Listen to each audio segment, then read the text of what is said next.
ലഹരിക്കെതിരെയുള്ള പോരാട്ടത്തിൽ വിദ്യാർത്ഥികൾക്ക് നിർണായക പങ്ക് വഹിക്കാൻ സാധിക്കുമെന്ന് എറണാകുളം റൂറൽ ജില്ലാ പോലീസ് മേധാവി കെ.എസ്. സുദർശൻ പറഞ്ഞു.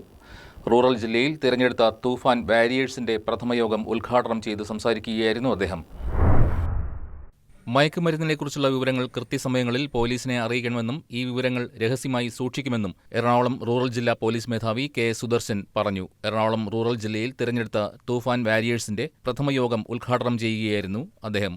വിദ്യാർത്ഥികൾക്ക് ലഹരിക്കെതിരെയുള്ള പോരാട്ടത്തിൽ നിർണായക പങ്കുവഹിക്കാൻ സാധിക്കുമെന്നും അദ്ദേഹം കൂട്ടിച്ചേർത്തു. ഇവരിലൂടെ ഗുണപരമായ മാറ്റം സാധ്യമാകുമെന്നും അദ്ദേഹം പറഞ്ഞു. യോഗത്തിൽ narcotic cell DYSP J. Umesh Kumar അധ്യക്ഷത വഹിച്ചു. പെരുമ്പാവൂർ എ.എസ്.പി. ഹാർദിക് മീണ മുഖ്യപ്രഭാഷണം നടത്തി. Munambam DYSP S. Jayakrishnan, Puthencruz DYSP Nishad Mon, Nedumbassery inspector BK. Arun, Aluva inspector KG. Gopakumar തുടങ്ങിയവർ സംസാരിച്ചു.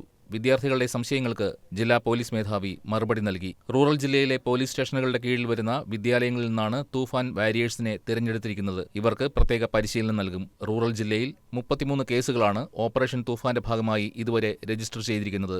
630 സ്ഥലങ്ങളിൽ പോലീസ് പരിശോധന നടത്തുകയും ചെയ്തു. News desk KCV news.